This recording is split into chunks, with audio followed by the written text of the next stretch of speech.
Diese unglaubliche Geschichte ereignete sich in den USA. Als Julia in einem örtlichen Tierheim einen Schäferhund namens Bronx kennenlernte, beschloss sie ihn zu adoptieren und in ihrer neuen Wohnung aufzunehmen. Doch am nächsten Morgen erlebte sie eine Überraschung. Bronx lag neben ihr im Bett und schlief fest. Zunächst ignorierte Julia den Vorfall und führte Bronx zu seinem Schlafplatz auf dem flauschigen Teppich zurück. Doch zu ihrem Erstaunen passierte das Gleiche in den nächsten Tagen erneut. Egal wie sehr sie versuchte, Bronx klarzumachen, dass sein Platz auf dem Teppich war, er machte sich immer wieder auf den Weg zurück ins Bett. Julia konnte sich jedoch nicht dazu durchringen, Bronx zu schimpfen oder ihn für diese scheinbar unschuldige Angewohnheit zu bestrafen. Stattdessen akzeptierte sie es allmählich als eine charmante Eigenart ihres geliebten Haustiers. Doch einige Wochen später geschah etwas Seltsames, das Julias Leben für immer verändern sollte. Julia fühlte sich plötzlich extrem erschöpft und lethargisch, wie sie es noch nie zuvor erlebt hatte. Normalerweise war sie eine aktive und gesunde Frau, so dass dieser Stimmungswandel untypisch war.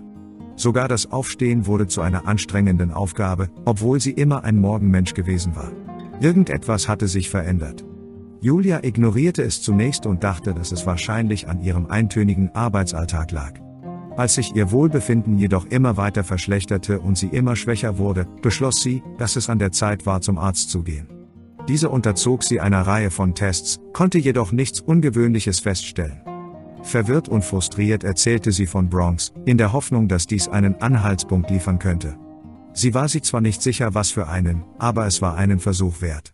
Daraufhin gelangte die Ärztin zu einer folgenschweren Entscheidung, die sich später als schwerwiegender Fehler herausstellen sollte. Julia war höchstwahrscheinlich allergisch gegen Hundehaare. Aus diesem Grund verschrieb sie ihr mehrere Medikamente, um ihre allergische Reaktionen zu unterdrücken. Außerdem riet ihr die Ärztin, den Kontakt mit Bronx zu minimieren, bis die Symptome abgeklungen waren.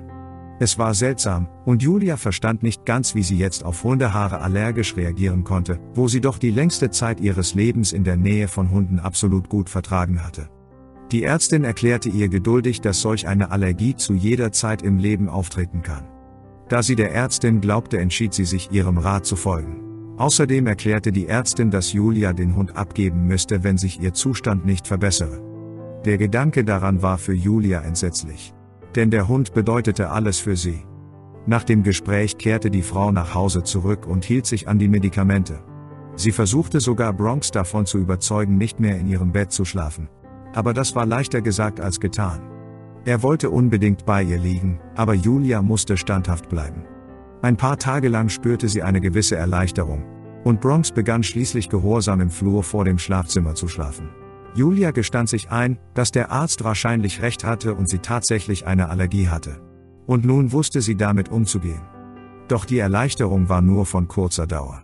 Bronx schlich sich nachts gelegentlich wieder ins Bett und Julias Symptome kehrten mit aller Macht zurück. Außerdem verschlimmerte sich wieder ihre Schwäche. Wegen ihres müden Verhaltens verlor sie fast ihren Job. Julia war ratlos und wusste nicht, wo sie sich um Hilfe bemühen sollte.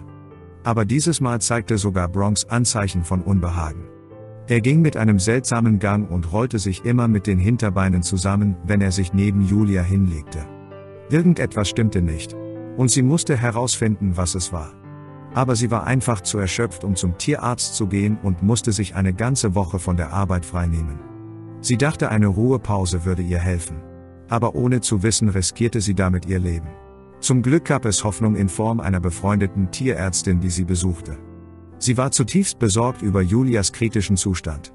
Und als sie erfuhr, dass alles begann, nachdem sie Bronx adoptiert hatte, bat sie Julia, den Hund in eine Klinik zu bringen, um ihren Verdacht zu bestätigen oder zu zerstreuen.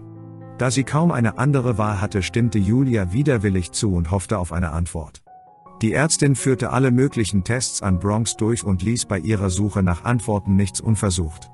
Als die Tierärztin einige Tage später mit ihren Testergebnissen anrief, stellte sie fest, dass sich Julia bei Bronx mit einer gefährlichen Krankheit namens Brucellose angesteckt hatte. Ohne spezielle Untersuchungen wäre es unmöglich gewesen, diese Krankheit zu erkennen. Es handelt sich um eine Krankheit, die sich im Verborgenen abspielt und mit der er sich wahrscheinlich im Tierheim angesteckt hatte. Durch den engen Kontakt, den sie mit ihrem geliebten Haustier hatte, vor allem nachts, wenn sie sich ein Bett teilten, hatte sie sich unwissentlich dieser schlimmen Krankheit ausgesetzt. Der Tierarzt verschrieb Julia und Bronx dringend ein starkes Antibiotikum und wies darauf hin, dass es schlimme Folgen haben könnte, wenn sie noch länger warten würde. Von Gelenkproblemen und Unfruchtbarkeit bis hin zu schwerwiegenden Herzproblemen war alles möglich. Julia war entsetzt, aber gleichzeitig dankbar, dass sie dem Problem auf den Grund gegangen waren.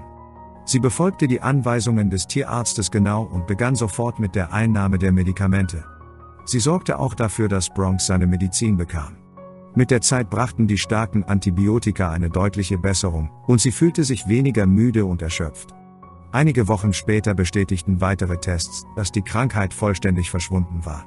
An dem Tag, an dem sie das erfuhr, atmete Julia erleichtert auf und umarmte Bronx, der ihr unabsichtlich fast das Leben gekostet hatte. Sie war nicht wütend, sondern einfach nur erleichtert. Und von diesem Tag an erlaubte sie ihrem Hund wieder neben ihr auf dem großen weichen Bett zu schlafen. Wenn dich diese Geschichte genauso berührt hat wie uns, solltest du dir dieses Video ansehen. Ein Junge überreicht einem Soldaten eine geheime Notiz. Er liest sie und ruft sofort Verstärkung. Klicke hier, um die ganze Geschichte zu erfahren.